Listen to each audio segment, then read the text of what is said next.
Você está no canal Eu Estudo a Lição com o pastor Samuel Camilo. Hoje é terça-feira, dia 23 de janeiro de 2024. O tema que estudaremos hoje na nossa lição da Escola Sabatina será O Senhor é refúgio na adversidade. O salmo que serve como base para o nosso estudo de hoje é o Salmo 91, um salmo muito conhecido, mas vamos tentar tirar dele aqui algumas lições preciosas. Vamos ler o salmo? O texto diz assim: Aquele que habita no abrigo do Altíssimo encontrará descanso à sombra do Todo-Poderoso. Isso eu declaro a respeito do Senhor. Ele é o meu refúgio, meu lugar seguro. Ele é meu Deus e nele eu confio, pois ele livrará das armadilhas da vida e o protegerá das doenças mortais. Ele cobrirá com as suas penas e o abrigará sob as suas asas. A sua fidelidade é armadura e proteção.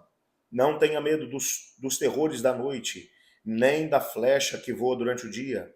Não tema a praga que se aproxima na escuridão, nem a calamidade que devasta ao meio-dia. Ainda que 1000 caiam ao seu lado e 10.000 morrerão ao seu lado, você não será atingido. Basta abrir os olhos e verá como são castigados os perversos. Se você se refugia no Senhor, se fizer do Altíssimo seu abrigo, nenhum mal o atingirá, nem praga alguma se aproximará da sua casa, pois ele ordenará a seus anjos que o protejam aonde quer que você vá. Eles o sustentarão com as mãos, para que não machuque o pé em alguma pedra. Você pisará leões e cobras, esmagará leões ferozes e serpentes debaixo dos pés. O Senhor diz: livrarei aquele que me ama, protegerei o que confia em meu nome. Quando clamar por mim, eu responderei, e estarei com ele no meio das dificuldades. Eu o resgatarei e lhe darei honra. Com vida longa o recompensarei e lhe darei a minha salvação. Esse salmo é, na verdade, um dos salmos mais conhecidos no mundo cristão. O que se sabe é que os dois salmos que a maior parte das pessoas até sabem recitá-lo de cor é o Salmo 23, que é o Salmo do Pastor, e o Salmo 91, que é um salmo exatamente que trabalha a ideia de que Deus é refúgio, é fortaleza, de que Deus é o protetor. Não é à toa que o nosso guia de estudos, o título da nossa lição de hoje é O Senhor é refúgio na adversidade. Sabe, quando olhamos aqui para esse texto, percebemos algumas coisas. Quando pensamos, por exemplo, no tempo em que uma grande perseguição será movida contra o povo de Deus, no final dos tempos, cremos piamente que as promessas desse salmo acompanharão aqueles que passarão por esse grande tempo de tribulação. Mas não apenas isso. A promessa do Senhor Deus é uma promessa que alcança todas as pessoas no decorrer de todas as eras. É claro que essa proteção da parte do Senhor, ela é clara e sem sombra de dúvida o Senhor Deus não mente. Algumas pessoas têm um pouco de dificuldade de poder olhar para aquilo que foi a experiência dos mártires, por exemplo, durante a história, indivíduos que foram, se pegarmos apenas ali no primeiro século, quando muitos dos cristãos foram jogados na arena para ser devorados por feras, outros foram crucificados, outros acabaram sendo colocados em postes e atearam fogo neles. E no decorrer da história, quantos outros que morreram como mártires? Será que esse salmo não foi uma realidade para a vida deles também? Quando pensamos sobre aquilo que ou aquilo que são as promessas da parte do Senhor Deus, as promessas de Deus elas são claras e Deus não mente. É bem verdade que Cristo Jesus também mencionou que nesse mundo teríamos provações, dificuldades, problemas. Sempre haveriam pessoas que, de alguma forma, apontariam um dedo para nós e tentariam fazer da nossa vida uma vida realmente muito mais difícil do que aquilo que ela já é. Além de ter que enfrentar as dificuldades das provações que o inimigo coloca no nosso caminho, quantas são as pessoas que são instrumentos do próprio inimigo para poder fazer com que a nossa paz seja roubada? O Senhor Deus não prometeu que nós estaríamos isentos disso. Ele mencionou aos apóstolos que alguns deles seriam levados aos tribunais, que outros acabariam passando pela experiência do martírio. E dos 12 apóstolos, por exemplo, somente um não foi martirizado. E não foi porque o Senhor Deus o protegeu de alguma forma, porque tinha um propósito diferenciado para ele, que foi João. Apesar de não ter sido martirizado, mas João foi, a história vai mencionar que João foi jogado dentro de um tacho de azeite fervendo. Como o imperador não conseguiu matá-lo porque Deus o protegeu, enviou-o para a uma colônia penal na ilha de Patmos, aonde ele acabou recebendo as revelações do Apocalipse e escreveu esse livro que tem abençoado tantas pessoas ainda hoje. Será que essas promessas da parte do Senhor, elas chegaram apenas para João e os demais não? O que dizer daqueles que passaram por situações nas quais a provação foi muito mais severa? O fato é que essa promessa da parte do Senhor é uma promessa de confiança, ou uma promessa de proteção para aqueles que depositam sua confiança em Deus.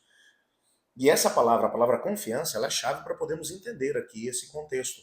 Quando você confia em Deus, você está disposto a receber das mãos dele aquilo que ele sabe que será o melhor para cada um de nós. Quando pensamos nos mártires da fé, ok? Esses indivíduos, quando foram martirizados, e um historiador cristão, certa feita, chegou até mesmo a dizer que o sangue dos cristãos parecia semente, porque o testemunho que davam diante da morte era alguma coisa tão intensa que os próprios inimigos do evangelho olhavam para aquele testemunho e diziam, não, tem que ter alguma coisa especial nisso, e iam tentar se aprofundar na questão e acabavam se convertendo. Aonde morria um cristão, por causa do testemunho que ele dava em face da morte, muitos outros acabavam abraçando a fé. Ellen White, no livro Atos dos Apóstolos, ela vai falar a respeito de Saulo de Tarso. Saulo, que era um perseguidor da igreja, quando ele viu Estevão sendo martirizado, perdoando as pessoas que o estavam apedrejando, e vendo o testemunho que ele deu em face da morte, aquilo mexeu profundamente com o seu coração. Abalou as suas convicções. Pouco tempo mais tarde, e isso preparou o caminho para que pouco tempo mais tarde, quando Jesus Cristo se encontrou com ele na estrada de Damasco, ele estivesse pronto para se entregar ao Senhor. Por isso, quando olhamos para o todo, Estevão provavelmente foi martirizado sem compreender isso. Mas olha a força e o poder que o Senhor Deus deu a ele para que ele enfrentasse o martírio. O Senhor estava junto com ele. E isso fez com que ele mesmo dissesse nos momentos finais da sua vida, ele diz, eis que vejo o céu aberto e o Filho do Homem à direita do Todo-Poderoso. Quando você pensa exatamente nisso, e o próprio apóstolo Paulo, que foi decapitado, quando você lê o que Ellen White vai mencionar no livro Atos dos Apóstolos também, sobre a morte dele, quando a sua cabeça foi colocada sobre o cepo, ela diz, o último pensamento de Paulo foi no Senhor, foi de glória ao seu nome. E esse último pensamento se unirá ao primeiro, que será também de glória e honra ao nome do Senhor. O Senhor estava com ele. A maior bênção que podemos receber da parte do Senhor Deus não é simplesmente o fato de que ele nos livra do mal. Haverão momentos em que ele de forma extraordinária o fará. Quantas são as histórias de missionários que passaram por experiências tremendas, como indivíduos que foram colocados num paredão de fuzilamento, e na hora em que os indivíduos foram puxar o gatilho, as armas não dispararam? Quantas são as situações de indivíduos que foram colocados, expostos às circunstâncias, como alguns missionários na região da Sibéria, por exemplo, em alguns campos de concentração na Sibéria, que foram expostos à intempérie durante uma noite inteira, em temperaturas abaixo de 40 graus, e que sobreviveram àquilo tudo. E no dia seguinte estavam bem. Proteção da parte do Senhor. Claro que existem momentos em que o Senhor Deus intervém de uma forma extraordinária.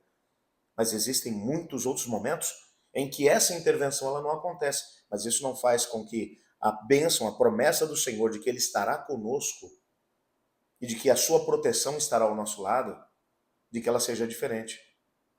Quando você vai para a Bíblia, você vai descobrir que a palavra de Deus ela vai mencionar ser fiel até a morte e dar-te a coroa da vida.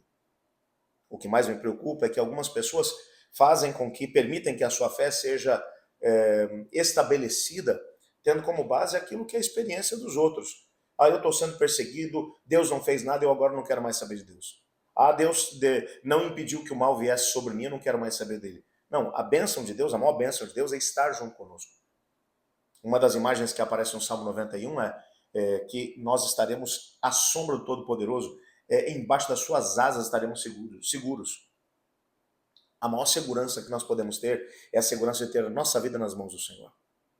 Isso gera na pessoa que está em Cristo uma experiência fantástica. Olhe, por exemplo, para Pedro. Pedro estava na prisão, Atos capítulo 12 vai falar sobre isso. Na manhã seguinte, ele seria martirizado. Quando o anjo do Senhor veio para poder libertá-lo da prisão, Pedro estava dormindo profundamente, algemado entre dois soldados. Como que alguém consegue dormir na noite que antecede a sua execução? Esse é o tipo de coisa que só experimenta aquele que está em Cristo, que está escondido embaixo das asas do Todo-Poderoso. É a experiência de alguém que está dizendo para Deus, através da sua atitude, se o Senhor intervir, perfeito, glória a Deus.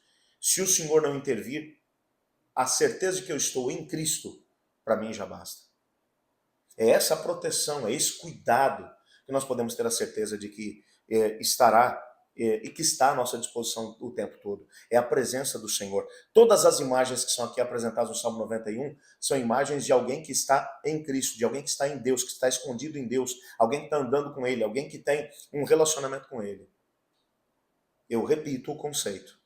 Nem todas as pessoas terão a oportunidade de viver momentos em que serão tirados da provação, até porque é através do fogo da provação que a escória é separada do bom ouro. Quantas são as experiências que nós acabamos construindo com Deus quando passamos por vales escuros e sombrios e nos apegamos com Deus? Nossa fé sai solidificada dessas circunstâncias. Eu quero desafiá-lo a colocar a sua vida diante do Senhor e a usar aqui a figura desse salmo. Eu quero me esconder embaixo das asas do Senhor. Quero estar seguro nas mãos do Senhor. E esse seguro nas mãos do Senhor não significa que você não vai passar por dificuldades e problemas. Significa que a maior bênção de todos os tempos estará do seu lado. O Senhor está com você. Os anjos do Senhor estarão com você. Você percebe que quando Cristo Jesus estava sendo tentado lá no deserto, o diabo citou esse mesmo salmo para o Senhor. Olha, não está escrito: aos seus anjos dará ordem a teu respeito, e eles te guardarão em todos os seus caminhos, para que não tropece em nenhuma pedra. Ele queria que o Senhor Deus fugisse do momento de prova que estava diante dele. O Senhor Deus vai dizer, o Senhor Jesus, ele compreendia essa ideia de que aquele que segue a Deus não está isento de dificuldades e problemas. Ele está, sim, na certeza de que o Senhor Deus o ampara, o guarda em todos os momentos. Em alguns momentos impedindo que os problemas venham, em outros olhando para nós e dizemos: fica tranquilo que eu estou contigo, a força que você precisa para enfrentar esse momento de provação você vai ter, porque eu estou do teu lado. Eu sempre menciono e quero terminar com essa mesma ideia, aquilo que foram as promessas que Deus fez em sua palavra. Ele nunca prometeu que nós não teremos dificuldade e problema. O que ele prometeu é que junto com o problema e com a dificuldade, ele enviaria a força necessária para a gente poder viver. Adão e Eva escolheram a rebelião aqui no nosso planeta. O príncipe desse mundo continua sendo ainda o inimigo de Deus. Ele ainda continua fazendo as suas ações terroristas. Se toda vez que ele fosse colocar uma ação terrorista diante do povo de Deus, o Senhor Deus dissesse: não, aqui não. Ele ia dizer: peraí, a humanidade me escolheu a rebelião. Como que eu não vou colocar em andamento minha plataforma de governo? O Senhor Deus, portanto, nem sempre vai intervir. Mas ele promete: quando vier a provação, eu prometo a você, eu te darei o poder proporcional para que você vença. Se a provação for pequena, ele mandará a quantidade de poder proporcional a isso. Se for imensa, ele também vai mandar o poder proporcional a isso. Essa é a garantia que temos. Eu quero orar junto com você. Pai do céu, obrigado por tua palavra e pela certeza que temos que o Senhor Deus está conosco. Ajuda-nos a permanecer nele. Colocamos nossa vida em tuas mãos, no nome santo de Jesus. Amém. Bem, amanhã continuaremos o nosso estudo da lição da Escola Sabatina e o tema que estudaremos será Defensor e Libertador. Eu estudo a lição, e você?